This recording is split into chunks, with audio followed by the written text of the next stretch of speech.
Hello and welcome back, my little cookie crumbs, to yet another episode of Villain's Prince. We are really getting down to the wire. I think this is going to be another 2 episodes and then we're done. I know I said it was going to be a lot more, but again, like I said in the last episode, I mapped it out and it just got too boring. So we are going to start wrapping this baby up. So let's get started.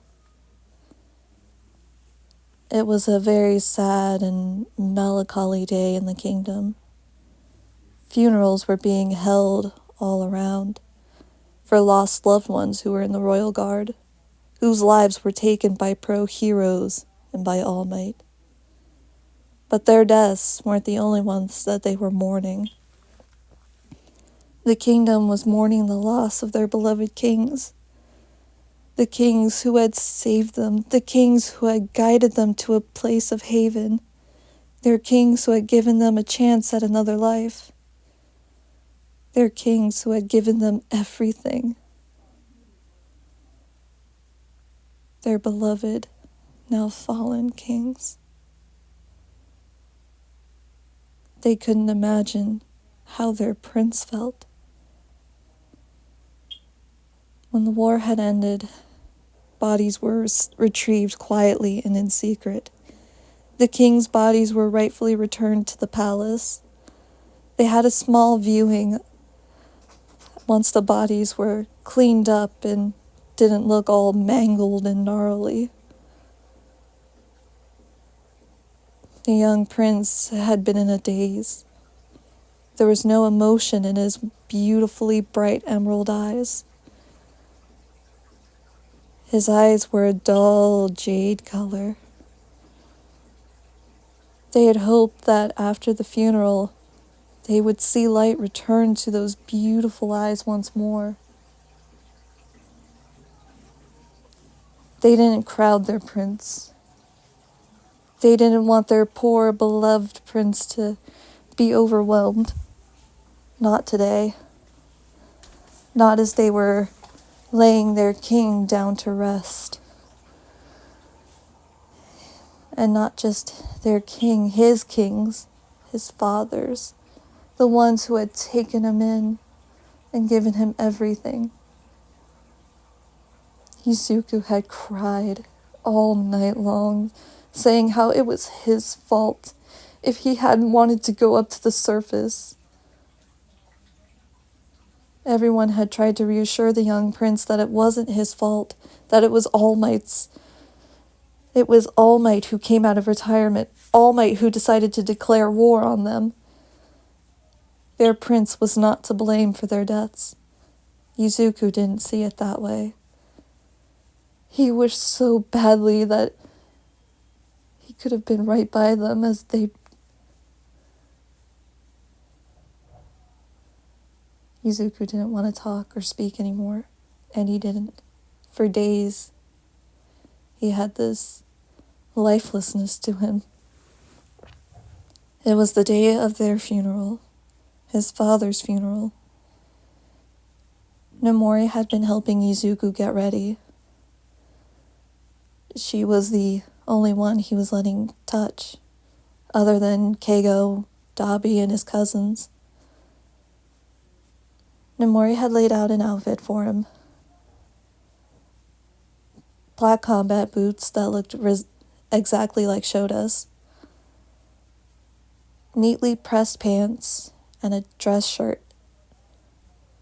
And a cloak that held their insignia. The insignia was beautiful. A beautiful phoenix rising up to the clouds. And a panther down below ready to strike. It looked so elegant and so fierce at the same time. Izuku got dressed as quickly and as quietly as he could. He put the cloak on, but before he flipped over the hood, he went over to his vanity. He sat down and looked at a piece of jewelry that was sitting there that he had requested for today. It was his papa's circlet, a circlet that he had told Izuku he wore when he was a prince consort before he married his father. It was a beautiful circlet, an ebony circlet that looked like it had been braided. It had gold woven into the braids, and a beautiful yellow gem stood out in the middle. Izuku carefully placed the circlet on his head, wanting to have something of his papa. And for his father, his dad, he took a bracelet. This bracelet, too, was of ebony, of pure obsidian. He slipped on the bracelet part, lengthened the chain, and placed on the ring. Izuku heard that this was called a slave's bracelet. He didn't want to call it that, so he just called it his dad's bracelet, or a panther's bracelet. A panther's bracelet sounded much better to Izuku. He slipped on the bracelet and looked at the beautiful panther head in the middle of it, with beautiful emerald eyes. Izuku sighed. He had no more tears to cry. He flipped over his hood and he left his room, heading down to the... He didn't want to think right now. He just let his body move. He reached the Grand Ballroom, where some of the people in the kingdom who Shota and Hisashi considered family were let in. His Auntie Nem was there, so were his cousins. They were all crying. Dabi and his husband Keigo were also there. Izuku had viewed the bodies the day before, and he had tearfully kissed them goodbye. He had unwrapped the face coverings of his dad and said, "Daddy, I'm so sorry. I'm so sorry. I promise you, I will lead our kingdom to victory. All Might will be taken down, and so will Hero Society. I'll do you proud, Dad. And I'll bring our kingdom victory and glory. I'll be a great king like you were.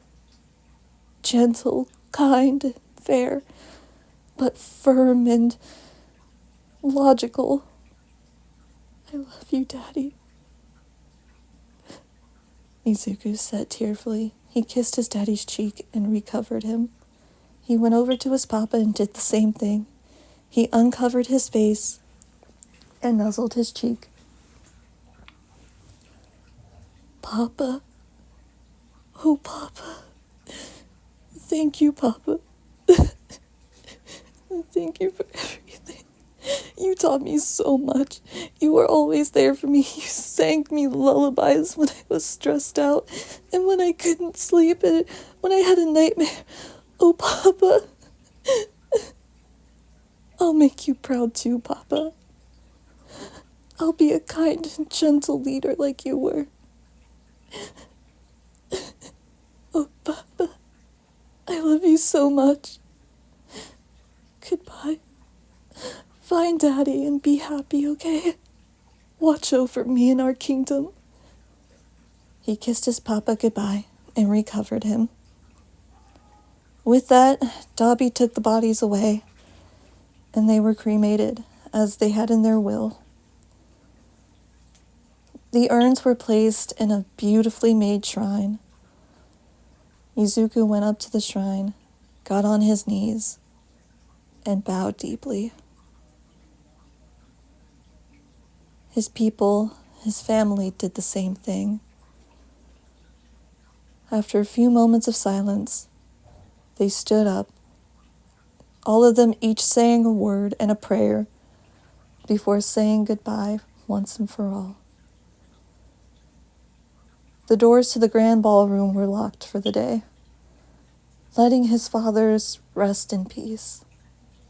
He would visit them again and unlock the doors, but for now, they were to remain locked until hero society would crumble.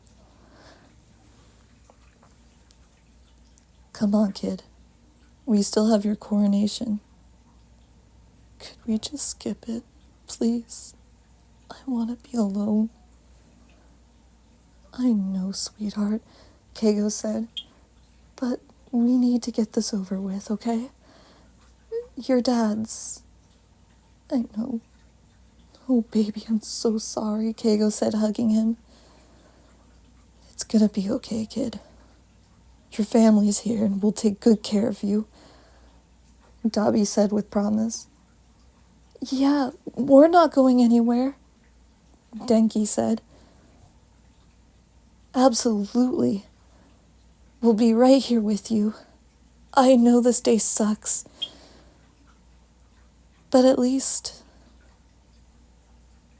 Shoto couldn't finish. Come on, sweetheart. Let's go. It's time to get you coronated as our next king. Izuku just nodded, and he followed them to the grand balcony. Outside of the grand balcony, he lowered his hood. The people lowered their hoods. Having your hood up in their kingdom, especially if you were a royal, meant you were in mourning. They lowered their hoods in respect for the coronation. Izuku turned to the one that was doing the coronation.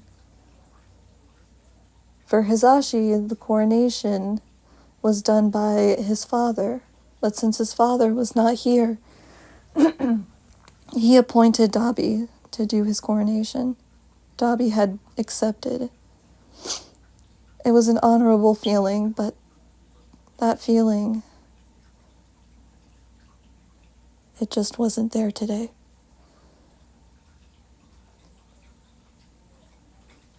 My people, Nemori stated. Since she was of royalty, she was able to declare the coronation. Today is a solemn, melancholy day. I know we are all feeling sadness, but our kings would not want us to mourn.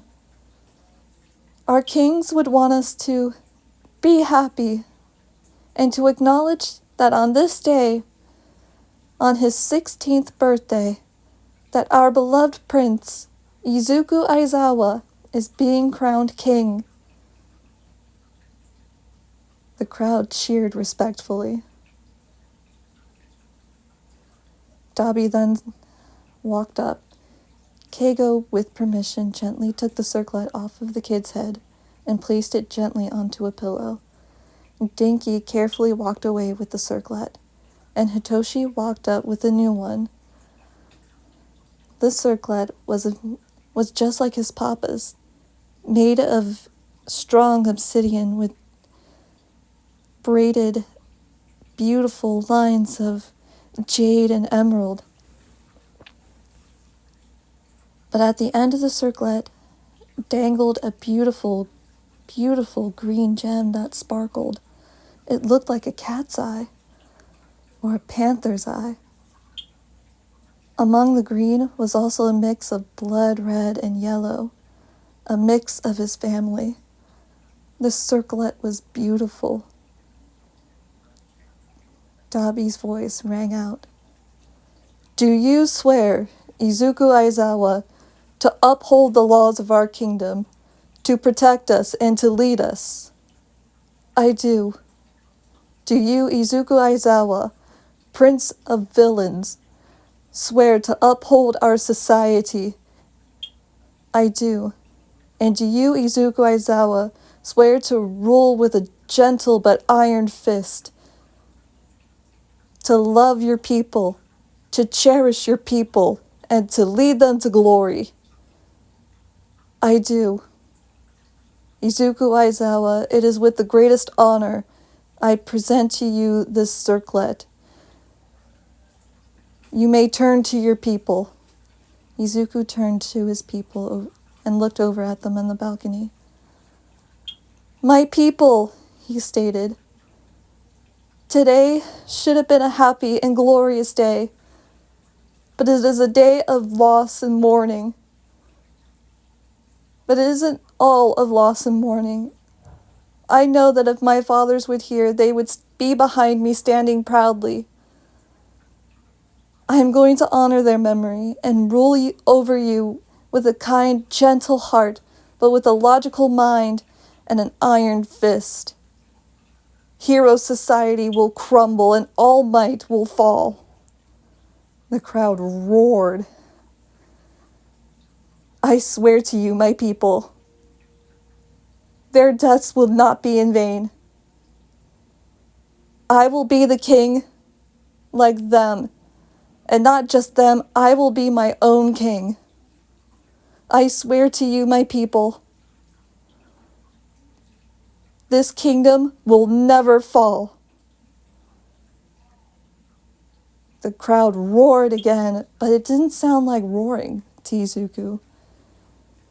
It sounded like howling, beautiful howling like wolves. Izuku had always loved wolves. His dad resembled a panther, his father a phoenix, and him a wolf. All apex predators. He was the next apex predator, and this predator had his sights on his prey. "My people, I declare war on the above ground, those above ground sunwalkers. They will know the tears and bloodshed. They will face our wrath and feel our loss." The crowd howled again. Their great demon king Izuku Aizawa stood proudly. "I, the great demon king Izuku Aizawa, promise you this." The crowd howled again. His cousins, his aunt, everyone was howling.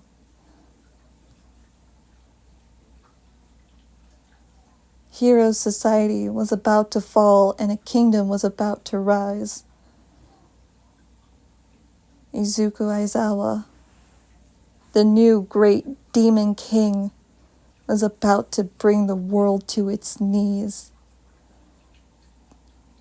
The above-ground lurkers were about to meet a fate worse than death. Oh, snap! Alright, I have to admit, this made me a little tearful. Oh my goodness. Like, even right now, you can hear my voice is still cracking. Like, I'm trying to keep it together. Dang! Alright, guys. I think there's just going to be 2 more episodes, maybe just 1 more. And then the story is wrapped up, and I got a brand new story for you and a new one-shot coming. So stay tuned, and thank you so much. I love you all. Be good, do good, be safe. Bye-bye.